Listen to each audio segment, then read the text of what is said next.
Hello everyone, स्वागत है आपका आपके अपने educational channel iconic Sangeeta maths academy में। कैसे हैं आप लोग? आई होप सब लोग अच्छे से होंगे। तो देखिए, आज मैं आप लोगों के लिए लेके आई हूँ केवी का। देखिए, मैं इसको ये मत समझिएगा कि ये पीरियोडिक टेस्ट 1 का एग्जैक्ट पेपर आपके पास आ जाएगा। मैं आपके लिए सैम्पल पेपर्स इसलिए डाल रही हूँ इसमें, जिससे कि आप लोगों को प्रैक्टिस करने के लिए और एक्स्ट्रा क्वेश्चंस मिल जाएँ। ठीक है, तो कुछ लोग का जनरली मैंने देखा है, वो पूछते हैं कि मैम क्या एग्जैक्टली यही क्वेश्चन पेपर आएगा। तो ये मैं आपको प्रॉमिस नहीं करूँगी, बट हाँ, इसमें से क्वेश्चंस आपके आ सकते हैं। ठीक है, तो आज हम करने वाले हैं क्लास 9 के मैथमेटिक्स का सैम्पल पेपर पीरियोडिक 1, जो कि आप लोगों के अभी चल रहे होंगे। जिनके हो चुके हैं वो भी देख सकते हैं, जिनके नहीं हुए हैं वो लोग भी देखें और इससे फ़ायदा उठाएं। तो देखिए, हमारे पास जो क्वेश्चन पेपर होगा वो 40 मार्क्स का होगा और आपको जो टाइमिंग दी जाएगी वो 1.5 आवर की दी जाएगी। और जो हमें इंस्ट्रक्शंस दी होंगी वो क्या क्या होंगी कि क्वेश्चन आपका 4 सेक्शंस में डिवाइड होंगे। क्वेश्चंस सेक्शन ए में 4 क्वेश्चंस होंगे 1 मार्क्स के, सेक्शन बी में भी 4 क्वेश्चन होंगे 2 मार्क्स के, सेक्शन सी में 4 क्वेश्चंस होंगे 3 मार्क्स के, और सेक्शन डी में भी 4 क्वेश्चंस होंगे 4 मार्क्स के। ठीक है, तो चलिए विदाउट एनी डिले स्टार्ट करते हैं और देख लेते हैं कि सेक्शन ए में हमारे पास क्या क्या क्वेश्चंस गिवन है। तो देखिए, फर्स्ट क्वेश्चन है हमारा यहाँ पर सेक्शन ए में। फर्स्ट क्वेश्चन है हमारा, क्या है first question? Rationalise the denominator of 3 minus root 2 upon 3 plus root 2। आपको इसे क्या करना है? रैशनलाइज करना है। तो रैशनलाइज करने का मतलब होता है, ये जो डिनोमिनेटर के लिए कह रहे हैं कि ये वाली वैल्यू जो आपको यहाँ पर जो दी है डिनोमिनेटर में, इसके जस्ट अपोजिट वाली वैल्यू को आपको ऊपर नीचे क्या करना होता है? मल्टीप्लाई करना होता है। इसके जस्ट अपोजिट का मतलब कि अगर आपको a प्लस रूट बी दिया है तो इसके just opposite a minus root B होगी, यानी इसका कॉन्जुगेट बोलते हैं इसको हम। ठीक है, तो हमें क्या करना होगा? अब 3 माइनस रूट 2 से ऊपर नीचे मल्टीप्लाई करना है। क्या करना है? 3 माइनस, यानी जो डिनोमिनेटर का अपोजिट है उससे हम ऊपर नीचे मल्टीप्लाई करेंगे। तो हमारा जो नीचे वाला है वो तो पहले हम एज इट इज़ लिखेंगे, और जो वैल्यू हमने ऊपर और नीचे दोनों में मल्टीप्लाई करी है वो ये वाली हो गई। ठीक है, अब देखिए आपका ये वाला जो है a माइनस बी बन गया, यानी इसको हम क्या लिख सकते हैं? 3 minus root 2 to the power 2 लिख सकते हैं, क्योंकि दोनों तो सेम है हमारी। ठीक है, और जो अपॉन वाली वैल्यू है ये a प्लस बी और a माइनस बी वाला फॉर्मूला बन गया। क्या बन गया? a plus B into A minus B. क्या होता था ये फॉर्मूला? ये फॉर्मूला होता है a square minus B square. तो यहाँ क्या हो जाएगा? 3 square minus root 2 to the power 2। ठीक है, अब आप इसका होल स्क्वायर खोलिए तो हमारा क्या होगा? 3a माइनस बी का होल स्क्वायर हमारा क्या होता था? a square plus B square minus 2ab। सबसे पहला तो काम आपका यही रहेगा कि आप ये सारे फॉर्मूले लर्न कर लीजिए। ठीक है, तो जब हम इसको ओपन करेंगे तो 3 का स्क्वायर 9 हो गया। रूट 2, जब हम किसी भी रूट वाली वैल्यू का स्क्वायर करते हैं तो वो वैल्यू एज इट इज़ आ जाती है और ये रूट हमारा जो है वो हट जाता है। तो ये हो जाएगा 9 plus 2 minus 2 into 3 into 2 root 2, तो 6 रूट 2 हो गया। ठीक है, और 3 का होल स्क्वायर हमें क्या मिलेगा? 9, और रूट 2 का होल स्क्वायर जैसा कि मैंने अभी बताया 2। तो कितना आ गया हमारा ये फाइनली सॉल्व करके? ये आ जाएगा, इधर लिख देती हूँ मैं, 9 plus 2 is 11, 11 minus 6 root 2 upon 9 minus 2 is 7। तो ये हमारा क्या आ जाएगा? इसका रैशनलाइजेशन आएगा। ठीक है, इस तरह से हमें इस क्वेश्चन को सॉल्व करना है। नेक्स्ट बढ़ते हैं हम अपने क्वेश्चन नंबर 2 की तरफ। क्या है question number 2? One of the angles of a triangle is 50। एक ट्राइंगल है आपको ट्राइंगल गिवन है, and the other 2 angles are equal. मतलब कह रहे हैं कि एक एंगल तो आपको 50 गिवन है, सपोज ए, और ये एंगल हमारे कैसे हैं? इक्वल हैं। तो ये कह रहे हैं find the measure of each of the equal angles. तो ये एंगल हमें फाइंड आउट करना है। तो देखिए, सबसे पहली बात आपको पता है कि हमारे पास ट्राइंगल के तीनों एंगल्स का सम कितना होता है? 180 होता है। तो अगर हम इस ट्राइंगल में, ट्राइंगल ABC में क्या ले लें? एंगल A कितना है? 50 है, B हमने x मान दिया और ये भी हमने x मान दिया, तो इक्वल्स टू कितना हो जाएगा? 180 हो जाएगा। अब x प्लस x कितना हो गया? 2x, तो कितना हो गया? 180, माइनस कर देंगे, ये 50 उधर जाके माइनस हो जाएगा तो 50 आ जाएगा। तो 2x इज इक्वल्स टू कितना आ गया? 180 माइनस 50 हो जाएगा आपका 130। तो x कितना आ जाएगा? 130 इस 2 को हम क्या करेंगे, यहाँ अपॉन में ले आएंगे तो 2 हो जाएगा। तो 2 6 ज़ा 12 और 2 5 ज़ा 10। तो इट मीन्स ये जो हमारे पास दोनों के दोनों इक्वल वाले एंगल हैं, ये कितने आ जाएंगे, 65 डिग्री आ जाएंगे। कितने आएंगे, 65 डिग्री आएंगे। ठीक है, नेक्स्ट देखते हैं क्वेश्चन नंबर 3 क्या है। क्वेश्चन नंबर 3 है, if x + 6 is a factor of px is equals to x cube + 3x² + 4x + k, find the value of k। ये क्वेश्चन देखने में आपको लग रहा है कि बड़ा टिपिकल है अगर आप लोगों ने प्रैक्टिस नहीं किया है, बट ये बहुत ही ईजी क्वेश्चन है। अगर आपको बोला जाता है कि कोई भी एक आपका बाइनोमियल किसी भी px पॉलिनोमियल का क्या है, फैक्टर है, और आपको उसमें से किसी वैल्यू को निकालने के लिए बोला जाता है, तो आपको क्या करना है, ये जो x + 6 है, इस x + 6 को इक्वल टू 0 के करिए और इस 6 को इधर लाएंगे तो कितना हो जाएगा, x इज इक्वल्स टू -6। बस अब ये जो x की वैल्यू -6 आई है उसे आप इसमें रख दें। किस में रख दें, इस वाले में रख देंगे। तो हमारे पास क्या है, px हमें गिवन है x cube + 3x² + 4x + k। ठीक है, अब क्योंकि इन्होंने बोला है कि x + 6 इसका एक फैक्टर है, तो ऑब्वियसली जो अगर फैक्टर है तो इट मीन्स ये 0 के इक्वल आएगा, ये पूरा का पूरा 0 के इक्वल होना चाहिए। तो अब मैं यहाँ क्या कर दूँगी, -6 रख दूँगी x की वैल्यू, यहाँ पर भी मैं -6 रख दूँगी x की वैल्यू, और यहाँ पर भी 4 × -6 हो जाएगा और प्लस k हो जाएगा। ठीक है, अब ये क्या हो गया आपका, ये तो 0 ही रहेगा। -6 का क्यूब कितना होता है, 6 6 ज़ा 36 और उसका क्यूब होता है 216। अब कैसा आएगा ये, क्योंकि पावर कैसी है, ऑड है, तो ये माइनस का आएगा। ठीक है, फिर ये हमारा क्या हो गया, 6 की पावर 2 36, फिर से 36 की 3 से करेंगे, 36 की 3 से करेंगे मल्टीप्लीकेशन, तो कितना हो जाएगा, 6 3 ज़ा 18, कैरी 1, 3 3 ज़ा 9 + 1, तो ये हो जाएगा 108। ठीक है, ये हो जाएगा 4 6 ज़ा 24, और क्योंकि ये वैल्यू माइनस में है और ये वहाँ प्लस है तो ये माइनस में आएगी। ठीक है, प्लस k आ गया। अब आप इसे सॉल्व कर दीजिए, सॉल्व करेंगे तो हमारे पास देखिए ये माइनस है और ये माइनस है, इन दोनों को ऐड कर दें तो 216 में 24 ऐड कर देंगे तो हमारे पास कितना हो जाएगा, ये मैंने यहाँ पहले k लिख दिया, k माइनस कितना हो जाएगा, देखिए 6 + 4 = 10, 2 + 1 = 3, 3 + 1 = 4। ठीक है, और 2 एज इट इज़, तो 216 + 24 240 हो गया, प्लस 108 = 0 आ गया। ठीक है, अब क्या करना है, आप तो बस सिंपल है, इसे सॉल्व कर दीजिए। जब हम इसे सॉल्व करेंगे 240 में से 108 को माइनस करेंगे क्योंकि दोनों अपोजिट साइन है, तो 10 - 8 = 2, यहाँ 3 बचेगा, 3 - 0 = 3, और यहाँ पर क्या बचेगा 2, तो 132 आ जाएगा। कितना आ जाएगा, 132। अब नेगेटिव आएगा कि पॉजिटिव आएगा, ये पॉजिटिव आएगा, क्योंकि देखिए यहाँ पर हमें नेगेटिव मिलेगा, ये जब हम इसको यहीं सॉल्व करेंगे यहाँ पर, और जब हम इसको उधर ले जाएंगे तो ये हमारे पास पॉजिटिव आ जाएगा। तो इट मीन्स क्वेश्चन नंबर 3 में k की वैल्यू कितनी आ गई, प्लस 132 आ जाएगी। ठीक है, नेक्स्ट बढ़ते हैं क्वेश्चन नंबर 4 की तरफ।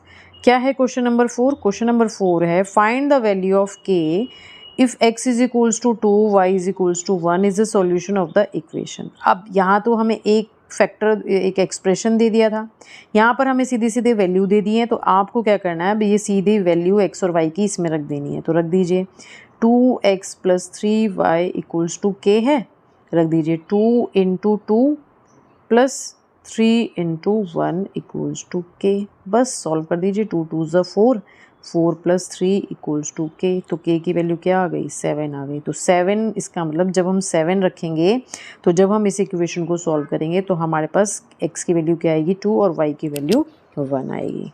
ठीक है, तो k यहाँ पे कितना हो जाएगा, 7 हो जाएगा। तो इस तरह से हमें इस सेक्शन ए को करना था। नेक्स्ट बढ़ते हैं तरफ, सेक्शन बी में हमारे पास क्या है question, show that 1.2727 can be expressed in the form of p/q where p and q are integers and q is not equals to 0। ये तो आप लोगों ने अपने नंबर सिस्टम वाले चैप्टर में पढ़ा भी होगा। ठीक है, तो देखिए इसके लिए मैं आपको एक शॉर्टकट बताती हूँ, थोड़ा ऊपर चला गया ये।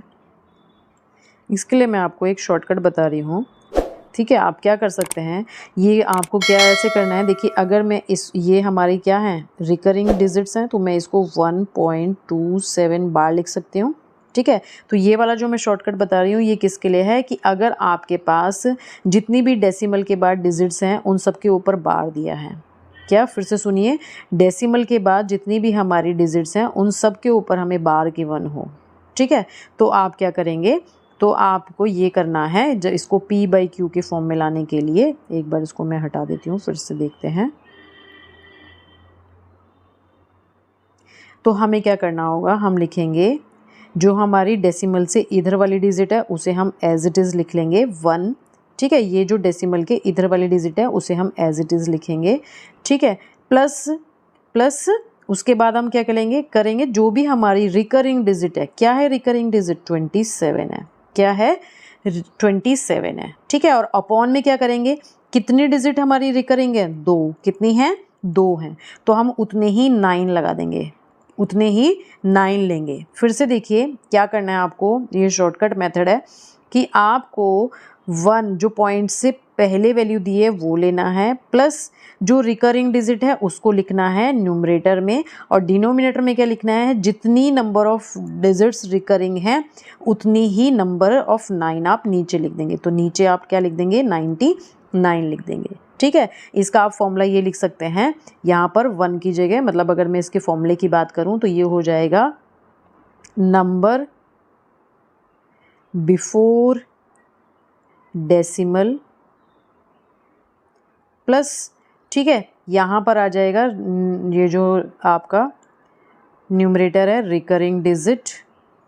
ठीक है, और अपॉन में हम लिख देंगे, ठीक है, as many times 9 as the number of, as many times 9 as number of recurring digit, जितनी भी आपकी डिजिट रिकरिंग हो रही हैं उतना हम नंबर ऑफ टाइम्स 9 को लिख देंगे। ठीक है, तो आप देखिए हमारे पास क्या आ गया, ये 1 + 27/99 आ गया। बस अब आप इसे सॉल्व कर दीजिए, ये कितना हो जाएगा, 99 के 1 के साथ मल्टीप्लाई करेंगे, 99 + 27/99 कितना आ जाएगा, ये 126/99। तो ये हो गया हमारा कि इसको हम कैसे इसे शो कर सकते हैं। ठीक है, ये हमारी क्या आ गई, अगर ये कैंसिल हो रहा है तो कैंसिल कर लीजिए, 3 4 = 12, 3 2 = 6, 3 3 = 9, 3 3 = 9, तो 42/33। ठीक है, और कैंसिल हो रहा है तो इसको और कैंसिल कर दीजिए, 3 1 = 3, 3 4 = 12, 3 1 = 3, 3 1 = 3, तो कितना आ गया, फाइनली ये आ गया 14/11 p/q के फॉर्म में। ठीक है, नेक्स्ट देखते हैं question number 6। If a and b are rational numbers and 7 - 4√3/7 + 4√3 = a + b√3, then find the values of a and b। तो आपको a और b की वैल्यू फाइंड आउट करनी है। तो देखिए जैसा कि हमने अभी ऊपर क्वेश्चन नंबर 1 में रैशनलाइज करने के लिए किया था इसको, ठीक है, वैसा ही हम इसमें भी करेंगे।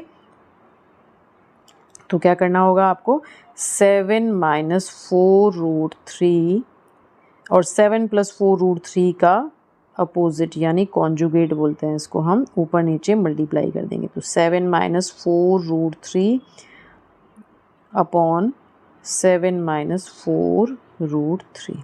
ठीक है, तो कितना हो जाएगा, ये इसको हम a - b के होल स्क्वायर से खोल दें तो क्या होगा, 7²। ठीक है, मैं यहाँ पे सीधे 7² लिख देती हूँ, फॉर्मूला आप लोगों को पता ही है। 49 प्लस b² यानी 4√3 का होल स्क्वायर। तो जब हम 4√3 का होल स्क्वायर करेंगे तो 4 का स्क्वायर 16 हो जाएगा और √3 का स्क्वायर 3 हो जाएगा, तो 16 3 = 48 हो जाएगा। तो ये हम 48 लिख देंगे यहाँ पे मैंने आपको ये बता दिया एक बार। ठीक है, तो ये हो जाएगा 48 -2 × 7 × 4√3, तो ये कितना हो जाएगा, 7 4 = 28, 28 2 = 56, तो -56√3। ठीक है, अपॉन ये क्या हो गया फिर से a + b, a - b, तो यानी 7 का स्क्वायर 49 और 4√3 का स्क्वायर 4 4 = 16, 16 × 3 48, तो अभी बताया मैंने आपको। ठीक है, तो ये कितना आ जाएगा, 49 + 48 है ना, 49 + 48 कितना हो गया, 9 + 8 = 7, 4 + 4 8 और वहाँ से जो कैरी आया 97, कितना हो गया 97 माइनस 56 रूट 3 अपॉन 49 माइनस 48 क्या हो जाएगा 1 हो जाएगा, है ना। तो हमारे पास क्या आ गया, अब हम इसे किससे कंपेयर करें, इसको हम कंपेयर कर देते हैं a प्लस बी रूट 3 से, है ना। तो देखिए अगर हम a प्लस बी रूट 3 से कंपेयर करेंगे तो a की वैल्यू हमें क्या मिल रही है यहाँ पे 97 और रूट 3 से रूट 3 तो हो गया कैंसिल, तो b की वैल्यू हमें क्या मिल रही है -56। तो इस तरह से हम इस क्वेश्चन को करेंगे। नेक्स्ट बढ़ते हैं क्वेश्चन नंबर 7 की तरफ। ठीक है, क्या है, factorise x cube minus 3x square minus 9x minus 5। तो यही होगा। ठीक है, मैं आपको फिर से एक शॉर्टकट बताने वाली हूँ। इसमें क्या होगा वो शॉर्टकट मेथड, देखिए कि आपको सबसे पहले तो देखिए ये देख लीजिए आपकी आपके पास जो कांस्टेंट वैल्यू है, ठीक है, उसके हमारे जो फैक्टर्स हो सकते हैं वो क्या क्या होते हैं। तो हमें पता है इसके फैक्टर सिर्फ 1 और 5 हो सकते हैं। तो आप क्या करिए, एक बार +1, एक बार मतलब +1 -1 और +5 -5 हो सकते हैं। तो हमने 1 रख के देखा, इस वाले पूरे में क्या करा, x की जगह 1 रख के देखा, x क्यूब माइनस, अच्छा इसको ऐसा करते हैं, एक प्लेन पेज पे ले लेते हैं क्वेश्चन को। ठीक है,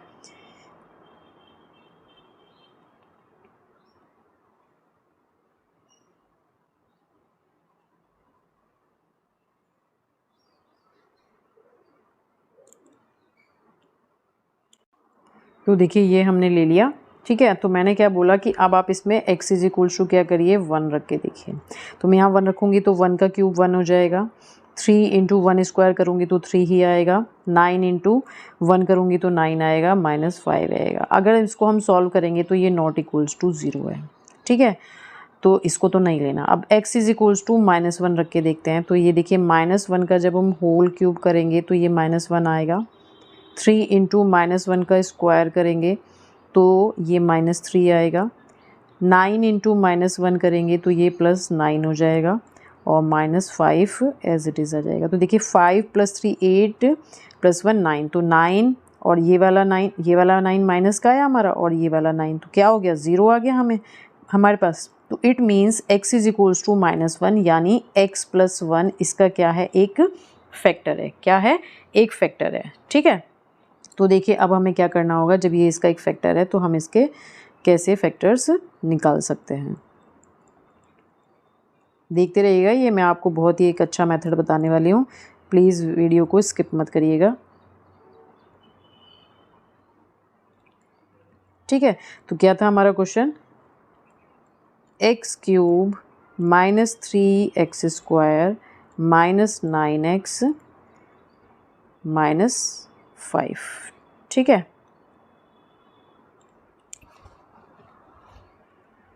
जस्ट अ मिनट। तो देखिए हाँ, हमें मिल गया था x + 1 क्या है, इसका एक फैक्टर है। तो अब आप ध्यान से देखिएगा, मैंने यहाँ पर एक इक्वल टू लगाया और मैंने यहाँ पर x + 1 जो इसका फैक्टर था वो मैंने यहाँ लिख दिया। ठीक है, अब हमें इसे क्या करना है, यहाँ पे हमें थोड़ी बैलेंसिंग करनी है। तो देखिए जब मैं इस वाली टर्म, ये फर्स्ट वाली टर्म हमें क्या चाहिए, क्यूब चाहिए, जिसमें से हमारे पास अभी क्या है, x है। तो जब हमने x क्यूब में से x ले लिया तो क्या बचा, x स्क्वायर बचा, तो हम यहाँ क्या लिख देंगे, x स्क्वायर लिख देंगे। अब देखिए अगर मैं इसको ओपन करती हूँ तो हमें क्या मिलेगा, x cube plus x square मिलेगा।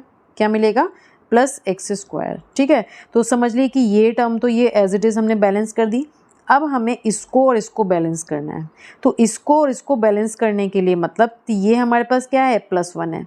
क्या है, +1 है। हमें चाहिए कितना, -3 चाहिए। तो मैं -4 कर दूँ, अगर मैं +1 -4 कहूँगी तो -3 आ जाएगा ना, बैलेंसिंग हो जाएगी, है ना। तो हमें क्या चाहिए यहाँ पर, अब -3 चाहिए। तो मैंने यहाँ लिख दिया -3 इंटू क्या है इसके साथ टर्म हमारी, सॉरी -3 चाहिए ना, ये एज इट इज़ आगे तो -4 लेंगे, सॉरी यहाँ पर आप क्या लेंगे, -4 लेंगे, ये वाला नंबर, क्योंकि क्या करने पर आया है, ये लेने पर आया है। तो यहाँ पे मैंने ले दिया -4, और क्योंकि टर्म कैसी है स्क्वायर में, तो ये -4x स्क्वायर हो जाएगी। देखिए कैसे, मैं यहाँ पर अगर -4x स्क्वायर लिख दूँगी, ये वाला जो मैं काम बता रही हूँ ये रफ वर्क है, इसको आप यहाँ नहीं करेंगे। तो देखिए इसको मैं अगर सॉल्व करूँगी तो वापस यही टर्म मिल जाएगी ना, बात आई समझ में। ठीक है, अब नेक्स्ट आपको क्या करना है, अब आप ये हमें 4x स्क्वायर मिला, ठीक है। अब आप इस 9 को भी ब्रेक करेंगे, किस में, यहाँ से हमें क्या मिल रहा है, इसका कोफिशिएंट 4 मिल रहा है ना, तो इसको भी ब्रेक कर दीजिए, किस में, 4 और 5 में ब्रेक कर दीजिए, किस में, क्योंकि 4 + 5 क्या हो जाएगा, 9 हो जाएगा। तो यहाँ पर हम क्या कर देंगे, इसको हम लिख देंगे 4x - 5x - 5। क्या करा हमने, ये तो हमारा यहाँ से आ गया। अब इस 9x को हमने 4x और 5x में ब्रेक कर दिया, ठीक है, और ये 5 एज इट इज़ हमने अभी नोट कर दिया है, ठीक है। अब ये सब काम जो रफ का था ये मैं मिटा देती हूँ, बस अब कुछ भी नहीं करना आपको, डिवाइड डिवाइड कुछ भी करके नहीं देखना, बस यहाँ से अब आपका क्वेश्चन सॉल्व हो जाएगा। तो आप देखिए क्या हो गया, ये तो एज इट इज़ रहने दीजिए, x² × x + 1, इसमें से और इसमें से मैं क्या कॉमन ले सकती हूँ, 4x, दोनों में है तो मैंने कॉमन ले लिया। यहाँ से क्या बचा, x बचा, और यहाँ से क्या बचेगा, जब मैंने सारा कॉमन ले लिया 1 बचेगा। अब क्योंकि बाहर साइन कैसा है, माइनस का है, तो हमारा जो अंदर वाला साइन है वो चेंज हो जाएगा, ये माइनस की जगह प्लस हो जाएगा। अब अगेन इसमें से और इसमें से आप क्या कॉमन ले सकते हो, 5 ओनली, और माइनस के साथ लेंगे, ठीक है। तो यहाँ से क्या बचा, x बचा, फिर से बाहर अगर माइनस का साइन है तो अंदर क्या हो जाएगा, +1 हो जाएगा। अब देखिए सम में x + 1 मिल गया हमें, बस यही चीज़ आपको लानी है। तो अब आप सम में से x + 1 कॉमन ले लीजिए, अंदर क्या बचा, x², यहाँ से बचा -4x, और यहाँ से बचा -5, ठीक है।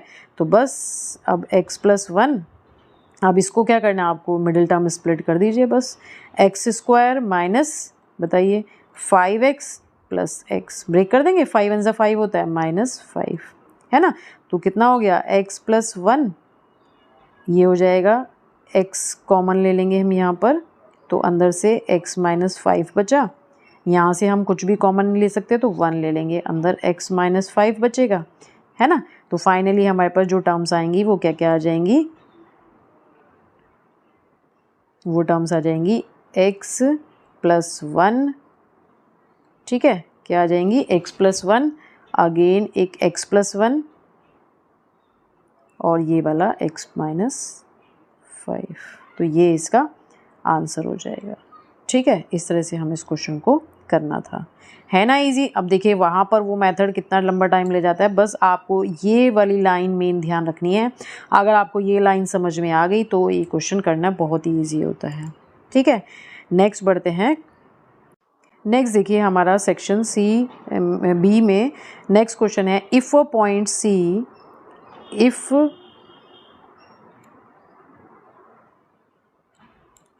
if a point C lies between 2 points A and B such that AC is equals to BC, then prove that AC is equals to half of AB. Explain by drawing the figure. तो आपको देखिए क्या करना है, फिर से ले लेते हैं कि एक आपके पास लाइन है, ठीक है, ये A है और ये B है, ये एक लाइन है, ठीक है।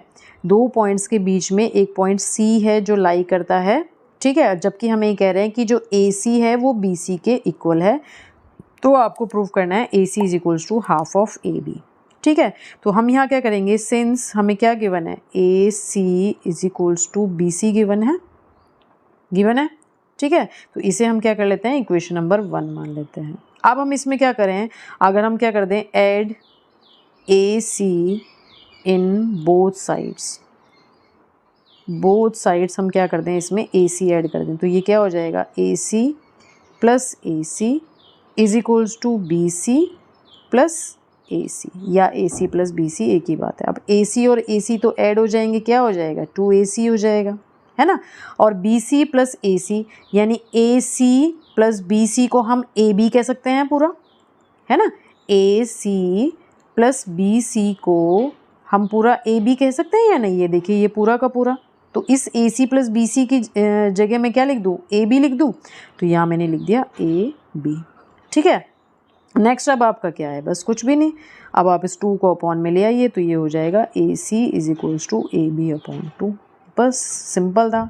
और आपके 2 नंबर पक्के, क्योंकि सेक्शन B का है, इतना छोटा सा करना है आपको और आपके 2 नंबर पूरे हो जाएंगे, ठीक है। तो इस तरह से हमें सेक्शन A और B को करना था। आज हम सेक्शन A और B ही करते हैं, सेक्शन C और D हम नेक्स्ट वीडियो में करेंगे, अदरवाइज़ वीडियो हमारा बहुत लंबा हो जाता है। तो अगर आप लोगों को मेरा वीडियो अच्छा लगा है तो प्लीज़ इसे लाइक करिए, शेयर करिए अपने फ्रेंड्स के साथ ज़्यादा से ज़्यादा। और अभी तक अगर आप लोगों ने मेरे चैनल को सब्सक्राइब नहीं किया है तो सब्सक्राइब करिए, ठीक है, और नोटिफिकेशन बेल को ऑन करके रखिए। और अगर आप लोगों की कोई क्वेरी है, आप लोग चाहते हैं कि मैं किसी क्वेश्चन को सॉल्व करके बताऊं, उसको वीडियो में कन्वर्ट करूं, ठीक है, तो आप मुझे कमेंट करके बता सकते हैं, या फिर आप मुझे इंस्टाग्राम पर भी फॉलो कर सकते हैं, ठीक है। तो चलिए अभी आज के लिए इतना ही, मिलते हैं नेक्स्ट वीडियो में, तब तक के लिए बाय।